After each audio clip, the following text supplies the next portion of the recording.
शुरुआत एक घोटाले से होती थी और सायकाल आते आते किसी आतंकी वारदात या किसी वारदात की समाचार हमें देखने को मिलते थे।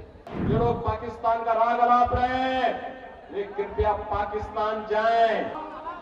लोकसभा चुनाव के 5 चरण संपन्न हो चुके हैं और इन 5 चरणों में देश के अंदर उत्तर, दक्षिण, पूरब, पश्चिम अलग अलग राज्यों में मुझे जाने का अवसर प्राप्त हुआ है।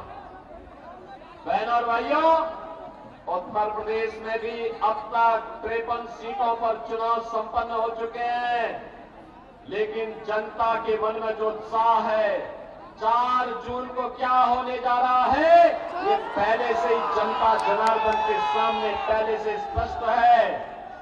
और जनता जनार्दन पूरे देश के अंदर एक स्वर में बोल रही है कि फिर एक बार थोड़ा खलीलाबाद की आवाज में लगाइए, मैदावल की आवाज। मैदावल की आवाज ऐसी गूंजती थी, अच्छे अच्छे लोग थका जाते थे जब हम लोग यहाँ कार्यक्रम करते थे।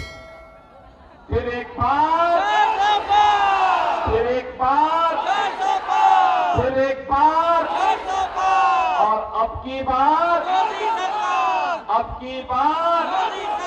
400 पार।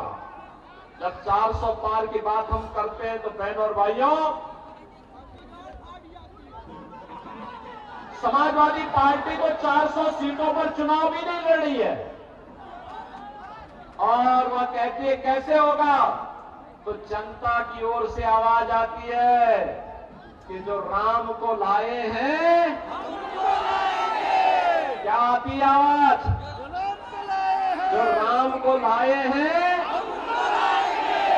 जो राम को लाए हैं, सहमत है ना? आप में से कितने लोग अयोध्या रामलला का दर्शन करने के लिए गए हैं? वाह भाई, पूरा का पूरा खल्लाबाद, पूरा का पूरा मैदावल गया है। अभिनंदन करता हूं मैं आप सबका। बहनों और भाइयों, 500 वर्षों का इंतजार समाप्त हुआ है। अयोध्या में रामलला विराजमान हुए हैं। याद करिए, आपके लिए तो एक तरफ अयोध्या में रामलला का विराजमान हुआ, दूसरी तरफ इंटरनेशनल एयरपोर्ट का नामकरण महर्षि वाल्मीकि के नाम पर, रेल बसेरा का नामकरण निषाद राज के नाम पर, और भोजनालय का नामकरण जहां पे गरीबों को, जनता, श्रद्धालुओं को भोजन मिल रहा है, उसका नाम पर माता सबरी के नाम पर वो बना हुआ है। याद करिए, ये समाजवादी पार्टी के लोग राम भक्तों पर गोली चलाते थे और आज अयोध्या में राम भक्तों पर पुष्प वर्षा हो रही है, पुष्प वर्षा। ये लोग राम भक्तों पर गोली चलाते थे, कहते थे परिंदा भी पर नहीं मार सकता। और बहनों और भाइयों, आज अयोध्या धाम में भक्तों की आवभगत होती है, राम भक्तों की आवभगत होती है और अयोध्या को एक बार फिर से त्रेता युग का गौरव दिलाने का काम कर दिया गया है। ये समाजवादी पार्टी राम भक्तों पर तो गोली चलाती है और जिन आतंकवादियों ने राम मंदिर पर आतंकी हमला किया था, उनके मुकदमों को बेशर्मी के साथ वापस लेने का काम करती है।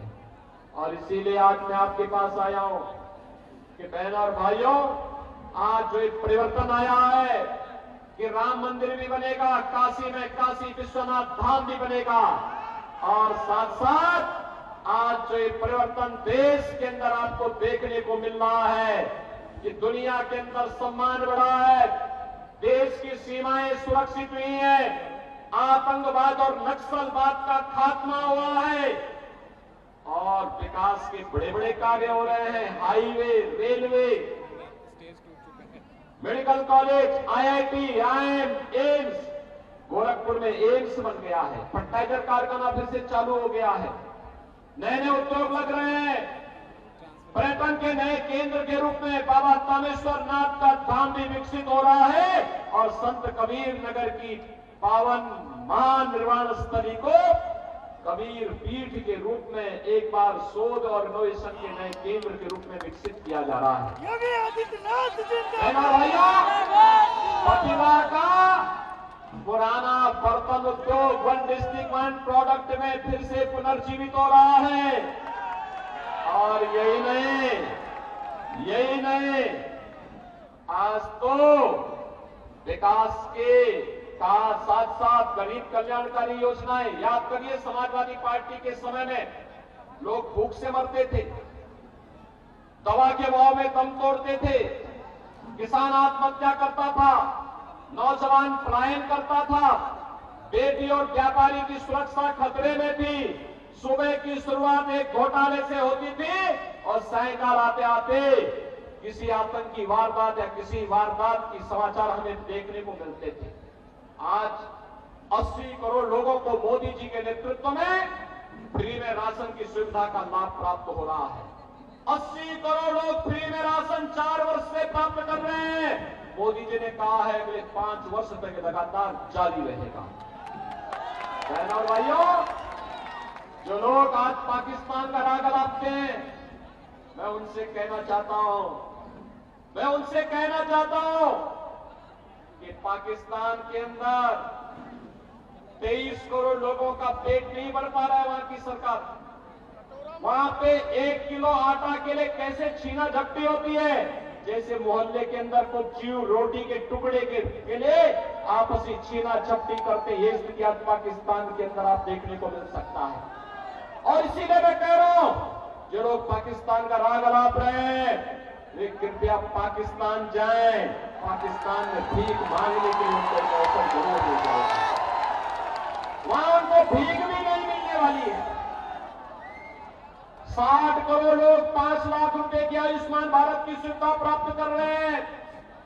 गरीब के लिए जनधन अकाउंट खुल गया है। पेंशन से लेकर के सरकार का मुआवजा या कोई भी आपदा का राहत का पैसा सीधे आपके अकाउंट में आ रहा है। बीच में कमीशन खोरी बंद। 12 करोड़ किसानों को किसान सम्मान निधि देश के अंदर मिल गया। 12 करोड़ गरीबों के घर में शौचालय बन गए। 10 करोड़ गरीबों के घर में उज्ज्वला योजना के कनेक्शन आ गए। और हमने यूपी में तो व्यवस्था की होली और दीपावली में एक भरा हुआ सिलेंडर इन घरों तक पहुंचाने का काम करेंगे। यह हमने पिछले वर्ष में जारी कर दिया है।